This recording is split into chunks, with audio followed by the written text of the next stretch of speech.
Success. Media. Network. Network. Network. Network. Network. Network. This is your show. Good day, Successors. I'm Antonio Holman, and welcome to the 4 Principles of Success, number 5, where I chat with successful people about how they enhance their businesses and lives in the areas of knowledge, health, wealth, and spirituality. Today, we're talking to Tom Schwab. Tom is located in Kalamazoo, Michigan, and is the founder of InterviewValet.com, which, through podcast interviews, helps executives, entrepreneurs, and thought leaders everywhere learn how to reach tens of thousands of targeted, interested individuals who are passionate about their areas of expertise. Interview Valet can also help podcast hosts get the best certified guests for their show. Interview Valet has perfected the formula for maximizing the impact of your knowledge in your industry through podcasting. Tom, are you ready to help our listeners prepare for success? Antonio, I am, and I am thrilled to be here. Excellent, excellent, excellent. So, Tom, how about, that intro was excellent, but we know nothing about your personal life. Fill it in for us. Well, you mentioned Kalamazoo, Michigan, and yes, it really exists. And I moved here, about 20 years ago, and it was a snowy Friday day.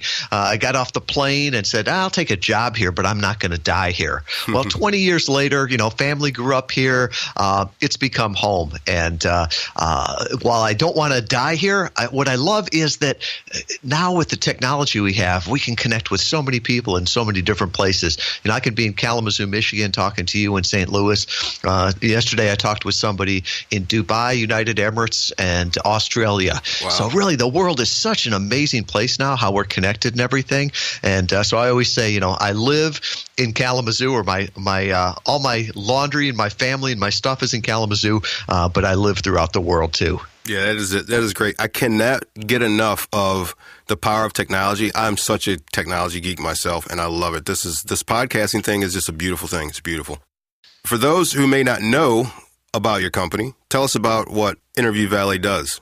Sure. And really, if you think about it, marketing at its heart is just starting a conversation with somebody that could be an ideal customer, right? So most of us have a great product or service that could serve someone or some ideal customers there.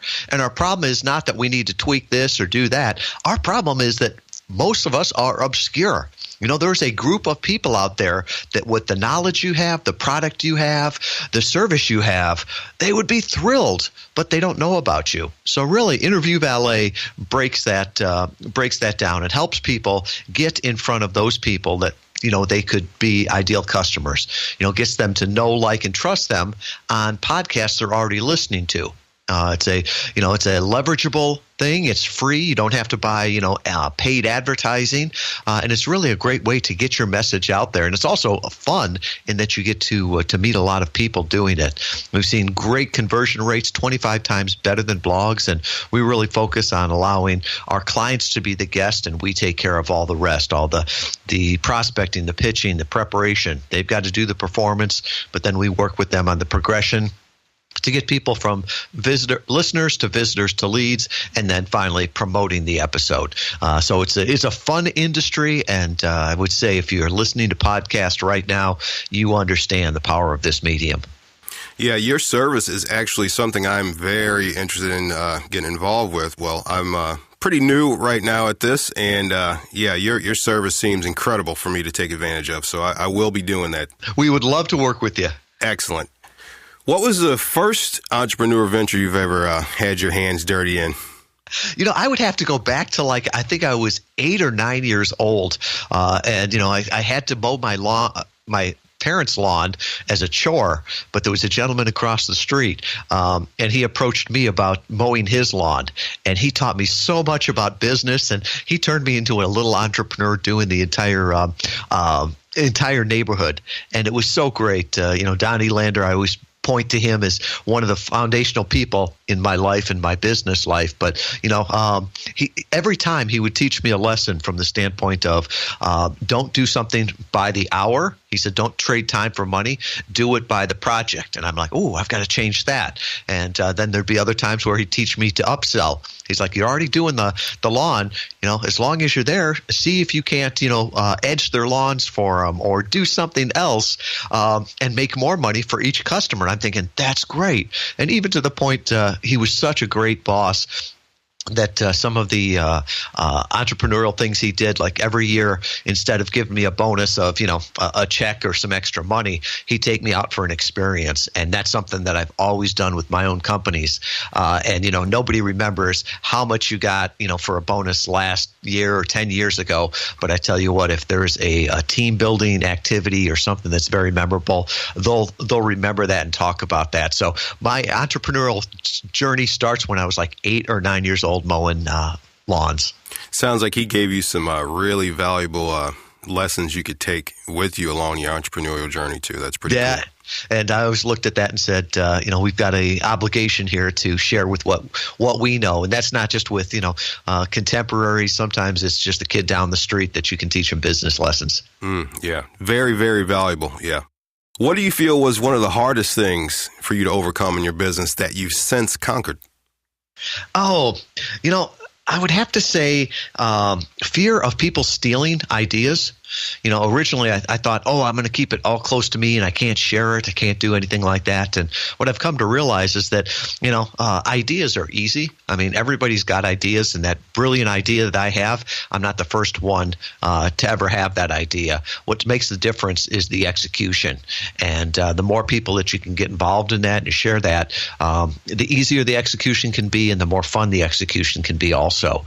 So to me, it was, seeing the world as a zero-sum game or very fixed. And once you get out there, you realize the world is so abundant, and people don't want to steal your ideas as much as help you or work on their own ideas. Yeah, I learned from, I forgot who told me this, but they said that don't worry about people stealing your ideas, because in all aspects of reality, you're interested in your idea and they really are not at all. Yeah. Antonio, the analogy that I've got in my mind now, and I sort of think in pictures and stories, is that I used to build things in my garage. So, for example, if I was building a hot rod car, I'd go into my garage and I'd start building it there. I'd bust my knuckles. I'd curse on different things, and I'd bring it out when it was perfect. But you know what? It never was perfect. Right. And now what I'm realizing in life is I'm gonna build it in the front yard, because you know what?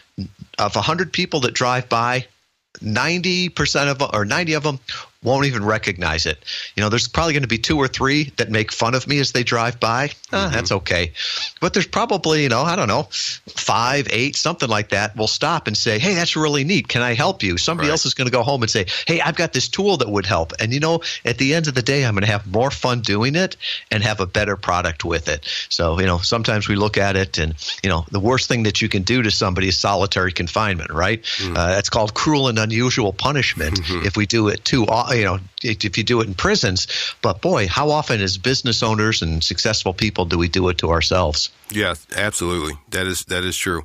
And that kind of goes hand in hand with another thing I've always said, that a lot of people, they seem to kind of question you as an entrepreneur, or they question themselves as becoming an entrepreneur. And I say, don't really question it, because the thing that you're questioning to create or get into, there's at least 1,000 other people that love the same thing that you're doing that would back you and, honor what you're doing. Right. And just because that's the person you're talking to isn't one of those 1,000, it doesn't matter. The world is such a big place now that we can really, find those, that handful of people, that 1,000 people that are our ideal customers and that would be thrilled by working with us. Oh, yeah. Finding our tribe. Yeah. What's the one thing in your business that you're currently struggling to overcome? I continue to struggle with delegation. What is it that God's very fair? He keeps giving you the same test until you can pass it. And I think the delegation is always the one that I've struggled with. And from the standpoint of, I'm not a patient man. I always pray, Lord, give me patience and give it to me now. But I want things done fast. And sometimes I look at it and say, it's faster. I could do it faster if I just did it now, as opposed to teaching somebody how to do that. But Rory Vaden, made a point that the best investment you can ever do is teaching somebody else how to do a project for you, right? Because even if it takes them, 10 times as long to teach them a project that you do every week, in 10 weeks, they're going to have paid for themselves, and at the end of the year, you think about the return on investment you get from that. And it's just mind blowing. There's no better investment than you can make than training people and delegating. What do you feel is your biggest business triumph to date? To me, it'd have to be the relationships. It's amazing. The world is so interconnected right now. And if you're isolated, pretty much it's by choice. We've got free tools now that we can connect with people. And I'm just always amazed how many people are out there that know what I need to know, or they've done what I already want to do, or they know somebody else that could do that. And the more connected you are, those relationships continue just to pay off over and over. One time I heard it was referred to as your net worth is proportional to your net work. Mm-hmm. And I think that's so true. But your net worth is not just your dollars in your bank account. Your net worth is the richness of your life. And then also your net work is not, how many Twitter followers you have or how many Facebook likes you have. No, those are real human connections that you have. So to me, the thing that I'm most excited about, and I think is going to take me further in the next decade than I have been my entire life, is really the relationships that I've built. That's one of the most important things that I've realized in business. Relationships build business. It's not all about the money. It's all about the relationships and the people you connect with.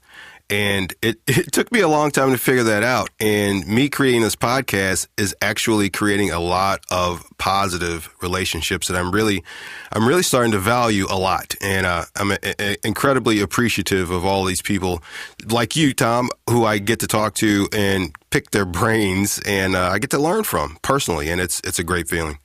And I think it was Inc. magazine last year called podcasting as the new networking. I mean, both from listening to people, because you're introducing, new ideas, new people all the time. And all I've got to do is listen. Yeah. And it's a great way there. But also having your own podcast or being a guest on a podcast, even if you're in Kalamazoo, Michigan, it can expand your world. Yeah, it is so powerful. It's unbelievable. All right. Hang tight, successors. We'll return to our conversation with Tom Schwab after a word from our sponsors.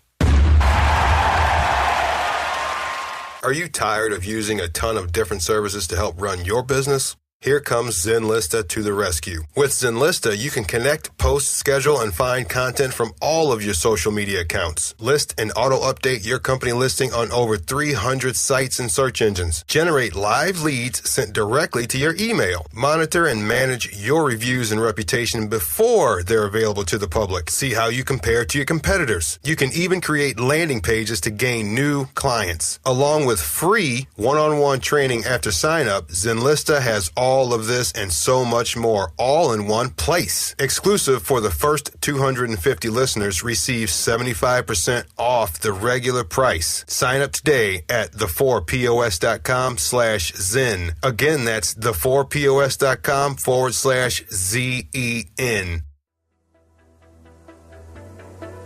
And we're back with Tom Schwab, founder of InterviewValet.com. And by the way, Tom has something exciting that we are now part of related to the Guinness Book of World Records. Tom, let us know what that is.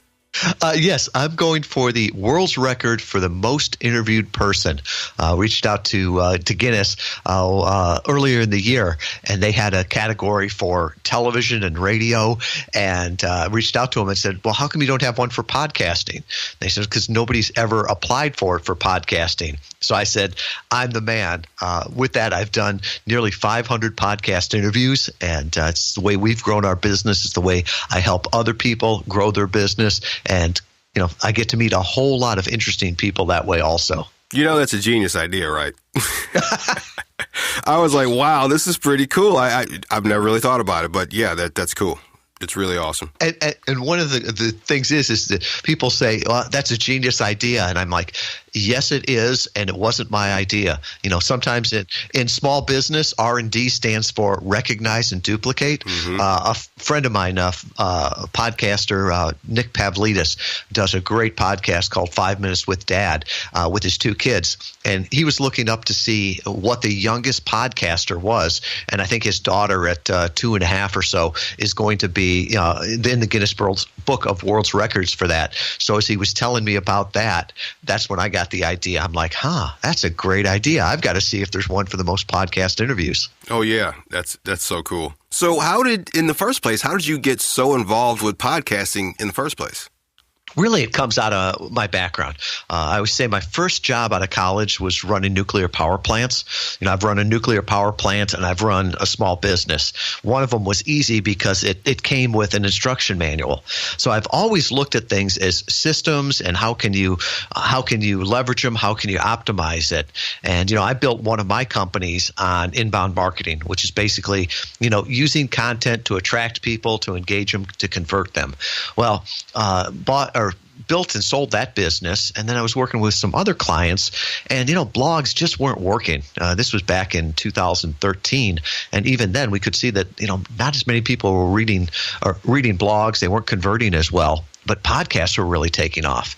And I looked at it and thought, you could do your own podcast, but that's a lot of work. And Antonio, my hat's off to you, because anybody that says doing a podcast is easy has either never done it or never done it well. And there's a lot of work that goes into that. Yeah, I agree. I'm really starting to realize that. Yeah, so what I did is I looked at it and I said, well, if you want to call it the Tim Ferriss 4-Hour Work Week or the hack or whatever, I'm like, well, why don't you just go on existing podcasts that people are already listening to and get interviewed there? So you get that know, like, and trust. Most of the time they talk about you, and you can go around from one to one. And so we started to try it with different clients, and we're just amazed by the results with that. The traffic, the conversions, people would show up and they were ready to engage. I mean, even the sales closed so much quicker because somebody had already heard your heart. They understood if you could help them, and they came ready to engage. And if they didn't, that was fine. I mean, they could have an entertaining podcast and go on from there. Ultimately, we don't want more leads. We want more customers. So over the last few years, we've done it with over 100 different clients on over 3,000 podcasts, always testing, seeing what works, optimizing it, really coming up with the system. And then in the fall of 2015, we started with the Done For You service, because that's what we were hearing from our clients. They said, I understand how it works. I understand the recipe, the system behind that, which I've always shared. But they're like, we want to be the guest, or a busy business person. We just want to perform. As one of our clients said, Sinatra only sang. And I said, well, what's that mean? And he's like, I want to just do my performance. I want you to take care of everything before it and afterwards. And he's the one that said, I want to be the guest. You take care of the rest. And I'm like, oh, that's good copy. We're taking that. Yeah, I'm a musician, so I can identify with that. It's like, you guys be the roadies and I'll just be the performer. And you could do everything the roadies do, yeah, but it wouldn't be the best use of your talent. It's very inefficient from that standpoint. So find the expert that knows how to do the other things and leverage and partner with them. Right. Okay, now we get into the part of the show I like to call Quick Success, where you can inspire the listeners to enhance their lives and or businesses in the areas of knowledge, health, wealth, and spirituality. So, Tom, are you currently enhancing your knowledge in any way right now? Yes, I am. And it's really just by asking questions. There's somebody out there that knows the answer to the thing you're struggling with. And just to be honest enough to say, hey, I need help with this, and starting to look out there. There are people that want to help you. And I found that it's easier to try to connect with them than trying to figure it out on my own. Okay. So what are you doing to enhance your health? To me, it's all focuses all on diet and exercise. I just turned 50, and one of the things I realize is that I can't run this on cheap fuel and no maintenance. I think about it. If you had a racehorse and took him to the doctor and said, "I don't understand what's not going well with them," they'd say, "Well, what are you feeding them, and what kind of exercise are they getting?" And if you were feeding the horse Frosted Flakes and it sat in a chair all day, the doctor would look at you and say, "There's no mystery here." And I think it's the same with us. So I'm just really trying to focus on diet and exercise. Nothing magic. It's just fuel and maintenance. There you go. What are you currently doing to enhance your wealth? To me, it's all about relationships and partnerships. And, I look at wealth is a few things, right? Are you rich in monetary things? Well, you can get a lot more done in your business, deals, everything like that if you've got good relationships, but also the richness of your life. That's connections, the people that care about you. So to me, I'm really just focused on connections and relationships to build my wealth. So what are you currently doing to enhance your spirituality? This one is tough for me from the standpoint I'm ambitious. I'm type A. I'm go, go, go. And sometimes you've got to slow down to listen. I always like Jim Rohn's quote, you're the average of the 5 people you spend the most time with. And I've got to say that there were certain times in my life that the God, the creator, whatever it is, was not one of those 5 people. I only spoke to him when I needed something or I was ready to give him advice on how he should help me. And so I've really been trying to slow down, quiet time in the morning, just to read the Bible, to meditate, and start the day in control and gratitude, in a sense of peace, as opposed to the alarm clock going off and then just sprinting after tasks. Right, yeah. Gratitude is one of the most important things that I've learned over the years, and it's worked every time. I can't deny it. What is the best piece of advice pertaining to only one of those 4 principles that you think you've ever received? Oh, I'm going to flip this around. It's the worst advice I ever received. Okay. And it came from my grandfather, and it was the only thing that old Irishman ever told me that was wrong. And he said, "Be careful who you drink with, because you can't choose who you work with." Now, for him, that was true. He was a mechanic in a small town. If you came in with a car, you were his customer. But for us, it's different. The whole world is our market now. And so I think with that is I'm going to be as careful who I work with, even more so than who I drink with. We can choose the customers that we want to work with. And I think that's the lesson that I learned, is be very choosy on who you want to share your talents with, your time with. We've only got one time on this earth, and let's work with people that we that like us, that we can make a difference in their life. And I think with now the modern tools we have, you can connect those. If you talk to 10,000 people on a podcast, and only 1% of them resonate with what you said, boy, you just got 100 new customers right there. So we can be very selective in who we work with. Yeah, I love that. Are there any modern technologies or apps or anything that are helping you achieve success? Man, I'm more distracted right now by all the different apps and the different technology. One of the things I see is that it's the strategy of using it that makes the difference, not just the app. When people say, well, should I use Facebook or Twitter or LinkedIn or whatever? I'm like, as long as you use one and stick to it, it'll work for you. We used to joke around in the Navy that you've got to be smarter than the things you work with. And I always said that, that's why I used pen and paper, because I could figure those out. So from that standpoint, I try to keep things as simple on one system. So, anything that Google offers, it interacts with each other. I love that. And Evernote, if I ever lost Evernote, I think I would be lost without that. I'm telling you, Evernote is so valuable to me. What one new book or activity or skill are you excited to learn and dive into right now? We talked about it earlier, and really it's podcasting. We're still at the infancy stage. I've only been doing this for about 3 years, but it's becoming more and more powerful. Right now it says that 40% of the U.S. population listens to podcasts. So if you're listening to this, you're an early adopter. But with time, more and more people are going to be doing that, because it's really not a podcast anymore, right? Because sometimes it's on radio and they'll pick it up. Other times it's just downloaded to your dashboard. So I'm so excited about this medium where we can all talk. It's niched down, so you can talk to who you want to. It's almost like there's no more gatekeepers with it. If you've got something to share, and everyone does, you can share that with people. What's ordinary to you is amazing to other people. So I think we're going to look back on this as sort of the heyday of podcasting and on-demand radio. So I'm super excited about that. Yeah, podcasting's been around for over 10 years, and now there's an explosion right now, and it's exciting. In some ways, I think it's people don't know that they're listening to a podcast at times. And it's just sort of morphing with other things.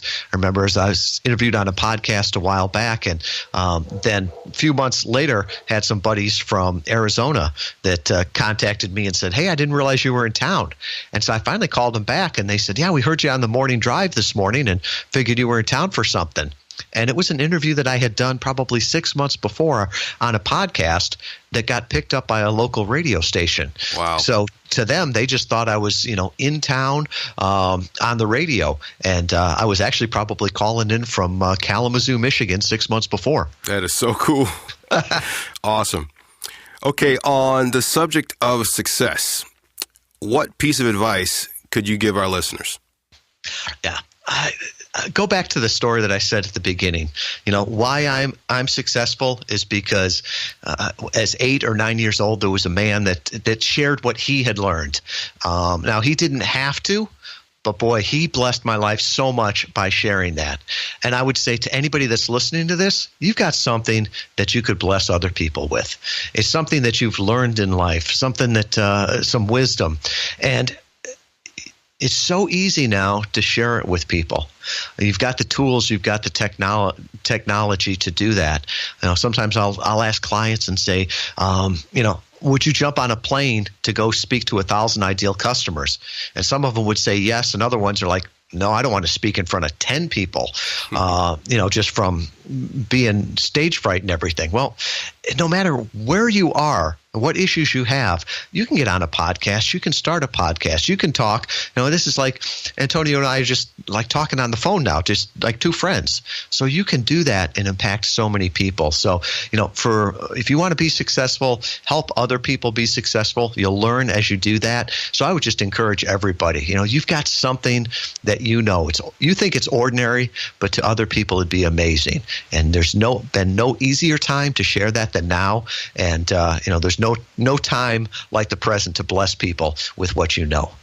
Excellent. That's a great piece of advice. I love that.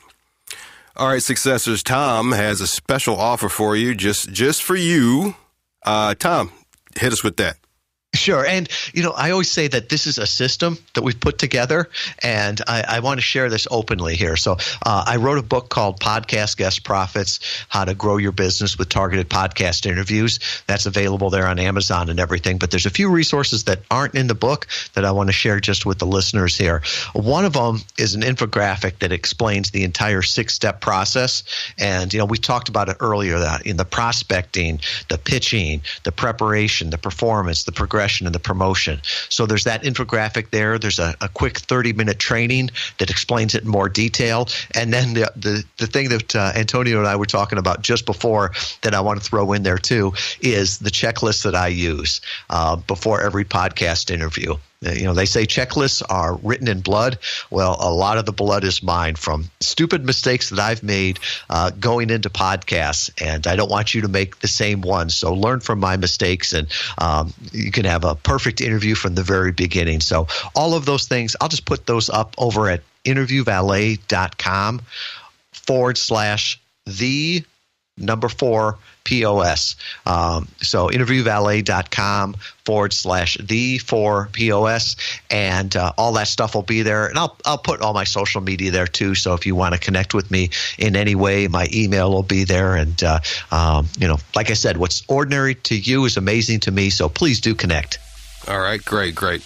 All right, successors, I hope you enjoyed the conversation we just had with Tom Schwab. Please rate, review, share, and subscribe for free on iTunes, Google Play, Stitcher, and SoundCloud, or wherever you get your podcasts. Thanks for listening and prepare for success.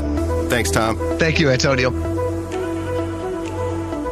If you want to be more driven and more motivated in your life or business, go to the4pos.com/free book and grab a copy of my book, Indulge Your Affirmative Motivation Within. 25 Motivations of Personal Development and Life Success. Get it now at the4pos.com/free book. Again, that's the4pos.com/free book.